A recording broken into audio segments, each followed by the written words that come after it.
Remember when you first played Star Fox 64 in 1997 and had all of that unforgettable dialogue etched into your mind, immersed in the chaos of the on-rails arcade shooting masterpiece, and the frantic furry friends that all seemed to need a serious dose of Xanax? If you're anything like me, you replayed the game so much that you fell accidentally in love with the cornball characters and the ridiculous delivery of lines that you still quote to this day, and you daydreamed about the next game and how much more we'd see of both the Star Fox and Star Wolf teams. And maybe even get to play as all the characters in various settings, perhaps on foot. Because remember when you unlocked on foot in multiplayer of Star Fox 64 and how cool it was to run around as Falco, Slippy, Peppy, and Fox? You only wanted more. But then, Nintendo left the animals behind, forcing the last men and women of Rareware to keep them relevant by slapping them onto an entirely different game known as Dinosaur Planet, to even the dismay of the development team. The Zelda-like adventure, while good, took Fox's blaster away, just sort of threw in the Arwing as makeshift filler with very little purpose, and completely removed Falco except for in one final moment, solely to prep the series for some future that not many people cared about anymore. It was a cool on-foot outing for Fox, but for many fans, it just wasn't Star Fox. 3 years then passed without word of Fox and his friends, or what studio might revive them. Out of left field, the fathers of Pac-Man and all retro arcade glory, Namco, released Star Fox Assault at the end of a console era, causing the game to kind of slip under the radar for many people and get a dismissive pass from major critics who otherwise couldn't care less. But in the words of Peppy Hare, doggone it!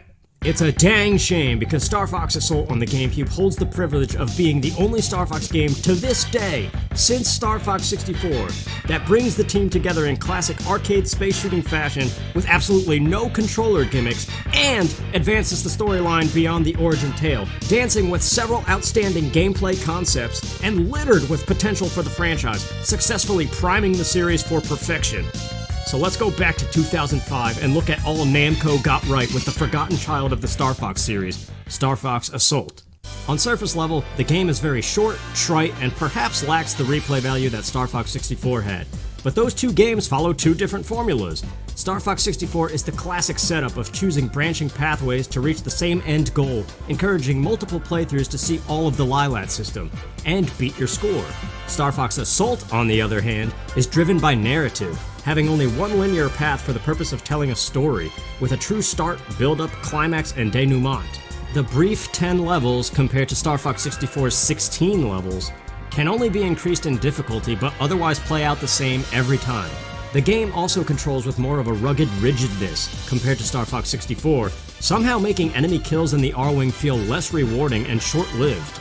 Finally, a lot of the character lines are cringe-inducing as they were written to appeal to a young audience and delivered as if to sound cool instead of just owning the silliness of the characters.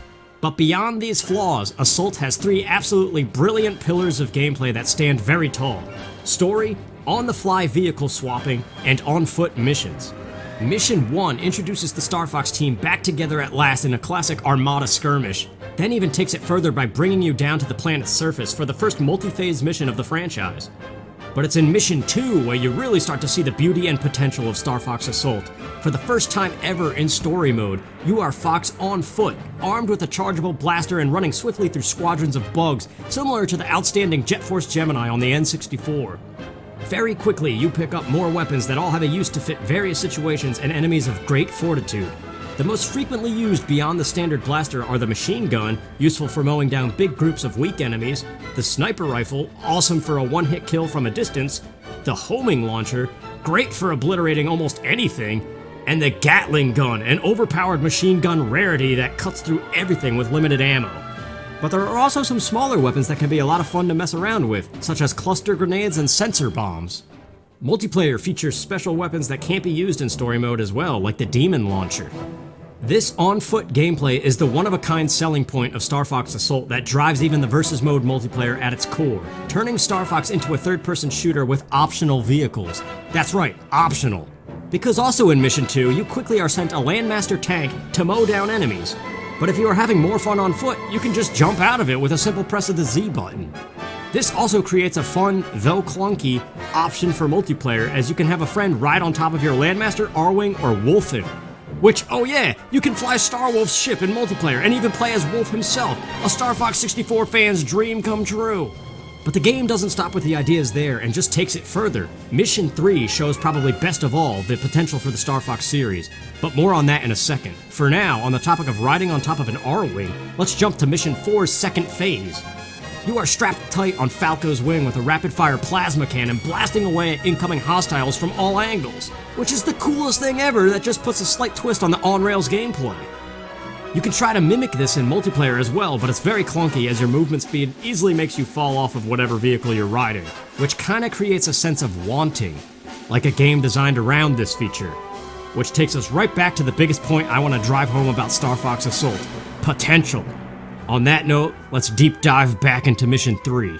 In the Sargasso space colony, Fox and Slippy team up inside while Falco and Crystal take to the skies in Arwings.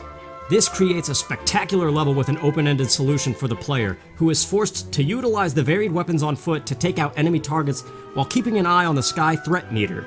When the meter gets too high, you must jump on the fly into your Arwing and assist Falco and Crystal before landing once again and resuming the on-foot mission.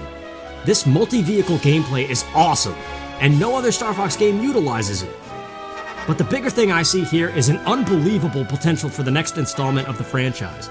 Since both Fox and Slippy are inside the base, wouldn't it be awesome to press a button such as a D-pad direction and assume player control of Slippy? Then press another direction on the D-pad and suddenly you are controlling Falco or Crystal. Star Fox Assault already has this on-the-fly vehicle swapping, but the series could do wonders with a similar function for teammate control swapping. The Ninja Turtles video games have already done this for quite a long time, and the widely anticipated Final Fantasy VII Remake is making heavy use of this feature, requiring it to beat tough bosses and solve puzzles. Star Fox is a team of 4, and it's about time Fox stops doing literally all of the work and the other guys make full use of their unique skill sets. Imagine if Mission 3 of Star Fox Assault was just on a larger scale with more objectives that required the use of all teammates. Something about seeing Slippy run around in this game just sends my brain flying with ideas for this franchise. But for brevity's sake, let's get back to what Star Fox Assault actually has.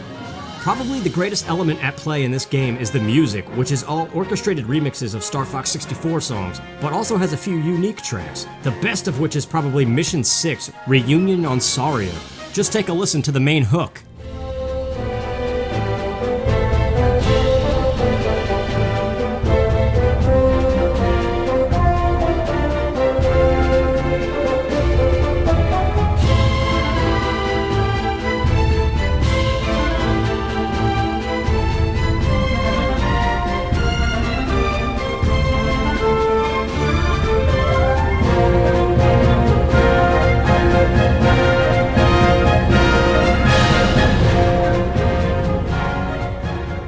Perhaps even better than the music, though, is the character development and display of their personalities through cutscenes and mission briefings, all of which drive the story far more than the standard in-level banter the series is known for.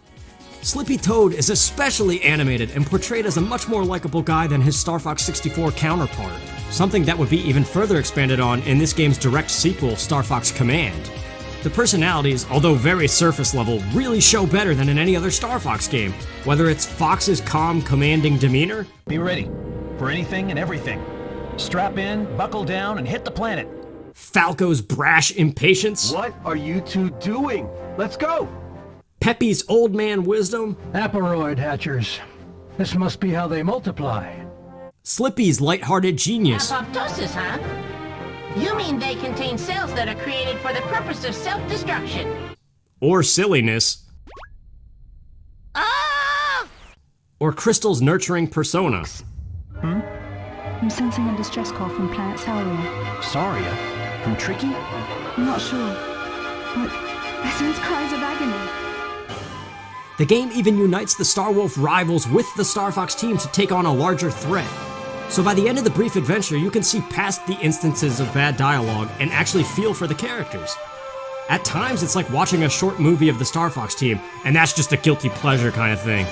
In summary, Star Fox Assault is a beautiful culmination of Star Fox's first decade of existence, fusing all of the best elements of each game in a short but well-balanced package, ripe with new gameplay elements that are fully enjoyable, as well as potential for future gameplay ideas, and coats it all with nice cutscenes.